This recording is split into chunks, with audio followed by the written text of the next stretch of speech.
and remixing old episodes, revamping the whole show in general as I slowly amp up my efforts and refocus them on this show. Why, folks?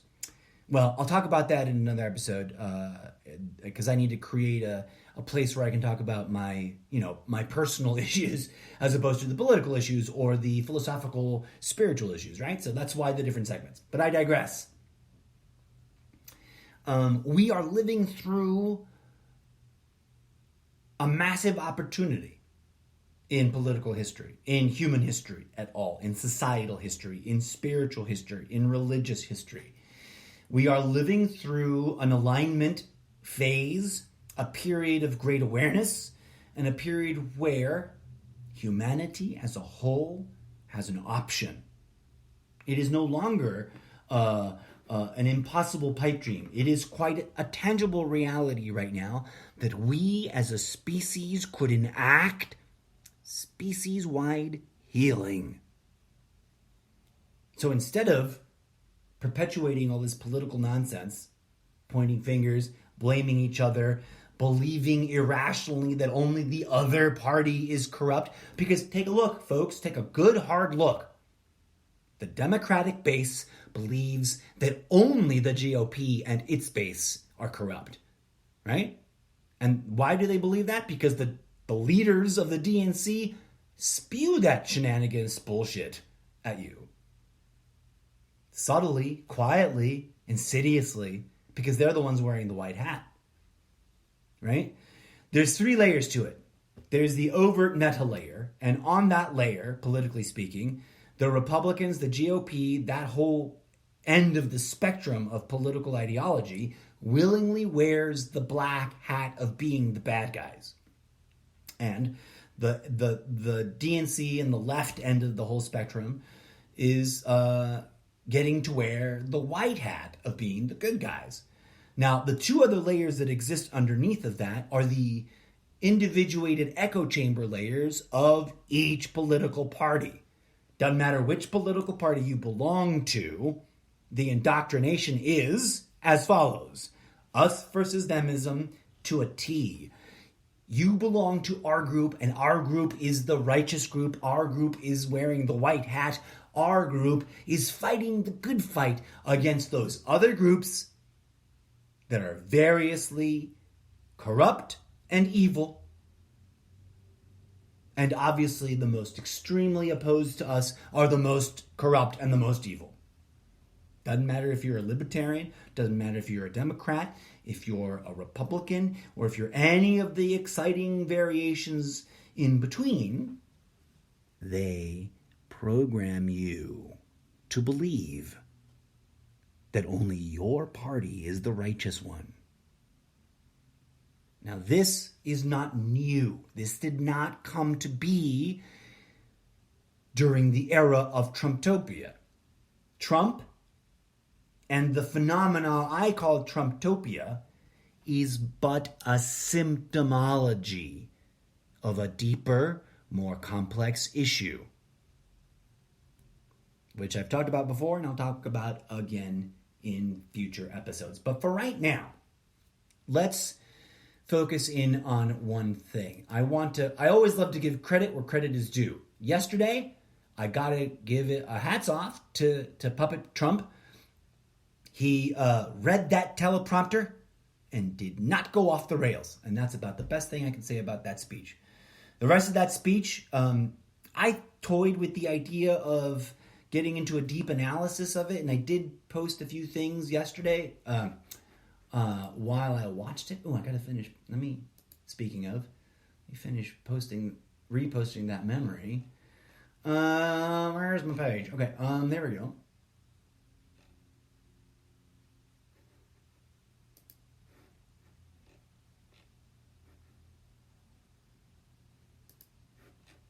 Oh, I've got to read some things. Okay, so I posted this 15 hours ago, and it was in response to the whole mess. The speech itself, the counter speech by a really well-spoken female governor whose name escapes me right this second. Please forgive me. It's It's not that I didn't care, it's that I didn't write it down. Who I'd never heard of also. She wasn't a common name to me. She's and I forget which state, but it was interesting, but it was also like, yeah, I've heard all that before. No offense, it's not your fault. You know, this whole system depends on treadmilling ideological content. Here's my response to the whole cloud of it. You know, the speech, the retort, and everyone arguing about it in my social media circles. I almost thought to put the opening sentence in all caps, but I did not because I know that that's often read as rude. But here we go. 15 hours ago on Facebook, it's all theater, 5 exclamation points. To everyone on both sides talking shit on the other, let it be understood. Both parties are equally corrupt, but in, of course, radically different ways. Actually, I'm getting new words here, so I'm going to have to open up the bit and edit it. That's new. That wasn't in there. Both parties are equally corrupt, comma, but of course, in radically different looking ways. And I repeat this thought about the bad cop, good cop. The GOP willingly wears the bad cop hat and the DNC wears the good cop hat, and vice versa. And that's where I was hitting at with there's this 3 layers. Right now, in terms of how it will be remembered in history, that's the meta layer, right? Like the narrative that they're trying to lay down for everyone to debate about. One team's got to be the good guy. One team's got to be the bad guy. Right now, the GOP is invested really heavily in being the bad guy and calling itself the good guy. But then again, anybody looking exclusively from within the left-right paradigm and originating their thoughts from the right will say that that's true, but in the opposite direction. It's obvious that the Democrats are the bad guys, but they're pretending to be the good guys. Well, that's how echo chambers work, my friends. Let me continue with the reading here, though. So both parties are equally corrupt, but of course in radically different looking ways. I'm going to add a transition statement here. All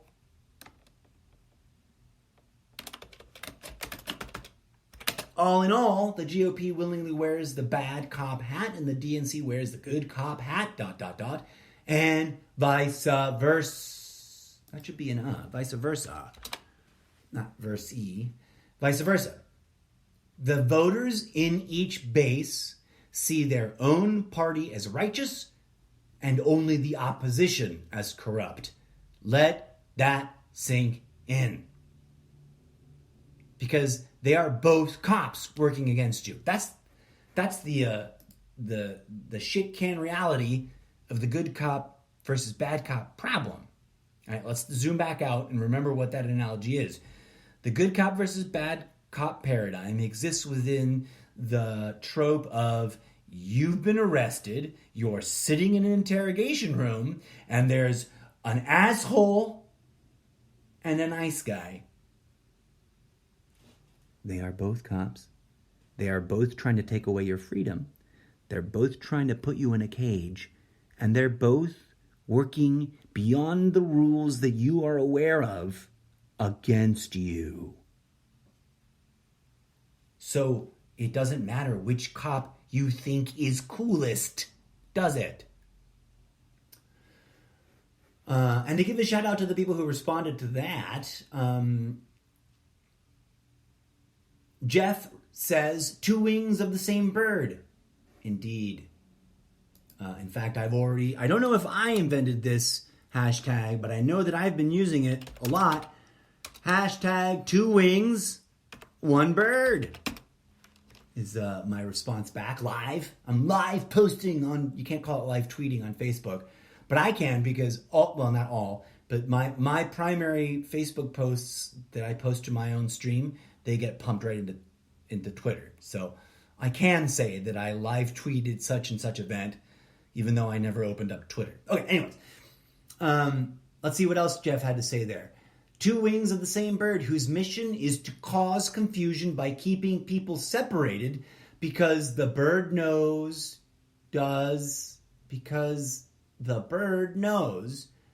if we all... Okay, that was obviously some sort of typo there.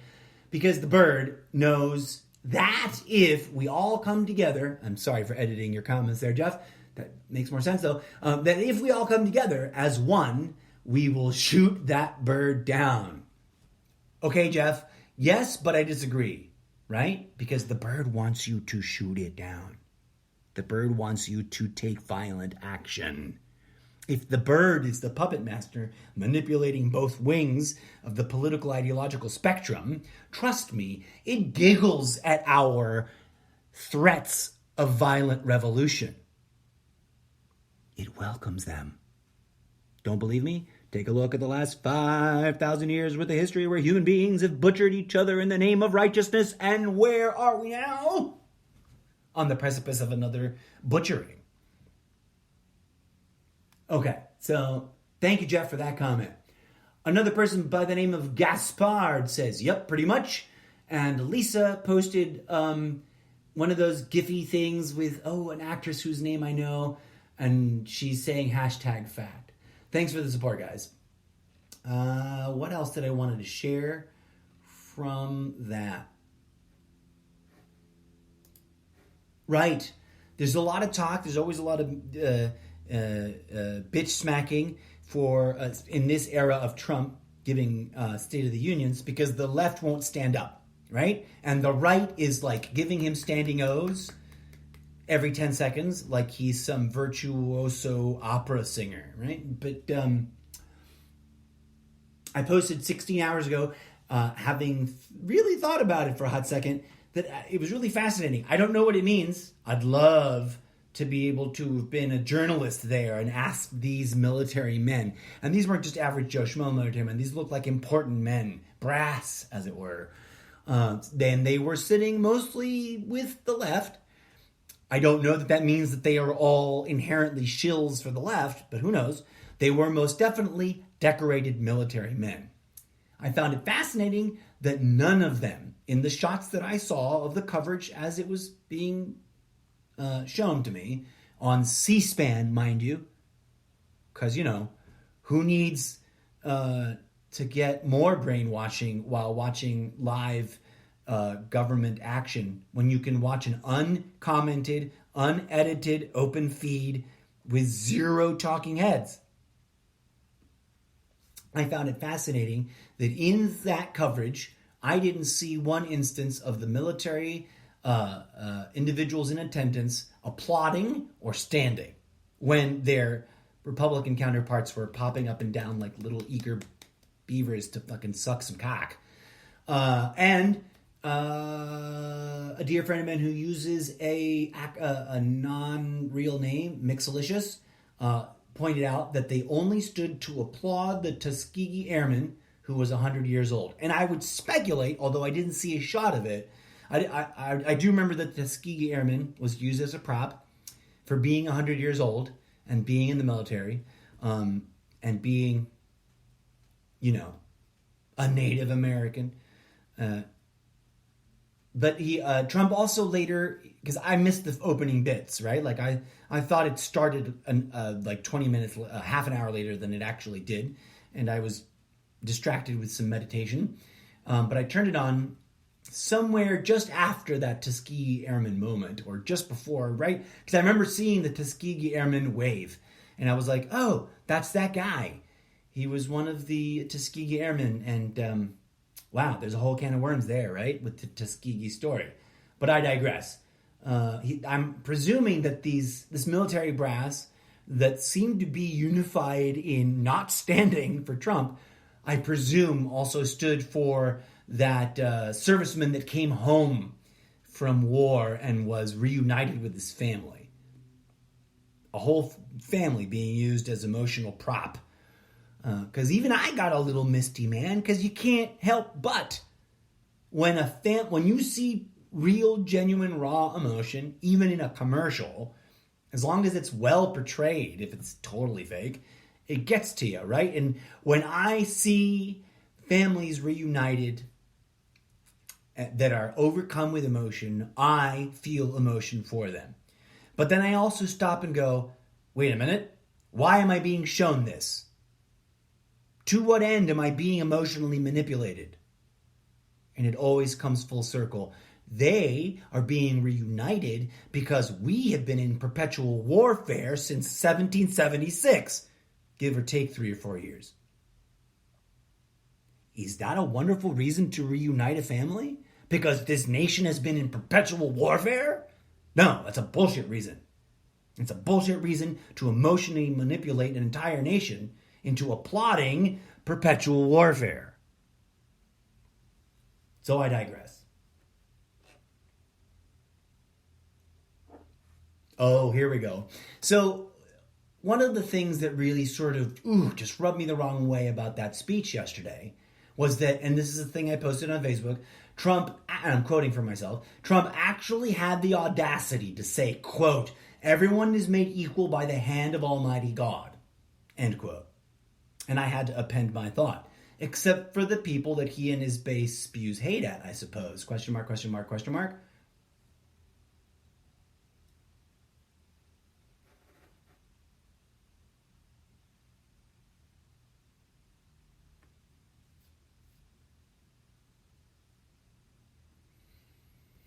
Well, there's a lot of commentary there, but it'll turn into an hour-long episode, more than an hour-long episode if I get into that commentary. Because it's nuanced, and part of it, I think, is people sharing their own pre-programmed social conditioning, which is, in this day and age, mostly gaslighting. But I want to stick to the comment I made. It's beyond audacity for a person like Trump, who in a really almost charming way gets away with spewing hate. Now the base does not acknowledge this, right? That's one of the things. One of the first people to respond that I can see on the commentary flow there is a person who's a big Trump supporter and a big Q head too, which has got to be a whole nother episode. But he's like, "I don't spew hate." I'm like, okay, Brian, that's his first name with a Y. He technically doesn't, although sometimes he comes close because he endorses the hate mongering of Trump. And that's one of those gaslighting gray areas of like, what is hate speech? Was Trump mocking that journalist with, was it cerebral palsy or something that, disfigured his body and disrupted the biochemistry of his ability to move so that he shook constantly? Was Trump mocking that? Was that not hate speech? I remember I once got into a discussion with the same individual about how that wasn't hate speech. And I was just like, really? I'm going to let you explain that. I'm not even going to respond. So there's a lot of that in the base, because it's not just outright hate speech. Trump has never said, "I hate so-and-so, fuck them." That's what people who are trying to skirt the issue of hate speech tried to reduce it to, right? Like, when has he ever used super foul language? Not in public. But it can still be hate speech if the intent behind the words is to rally a group of people into vile behavior, right? But we're going to have to leave it there, folks, because I'm already rambling on way too long for any one segment, as I'm trying to keep them all as short as possible. And here we are at 48 minutes and 48 seconds. Boom! Okay. Thank you for tuning in, as always, friends. And if you walk away from this episode with any one thing, I hope it is this. We are not as fucked as it looks. The system wants everyone to think we're so royally screwed that you might as well give in and not give a shit and stop trying. We're not, though. And we're going to talk about why we're not in an upcoming episode of the Almost Daily Zencast and unauthorized explicit readings, etc., etc. Thank you for tuning in. I'm signing off, and I'll be back in just a bit with more segments.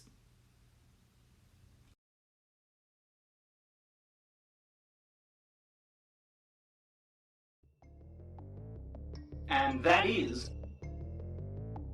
the latest madness. from behind the orange wall. Thank you for listening to GMT, a special segment of the Almost Daily Zencast.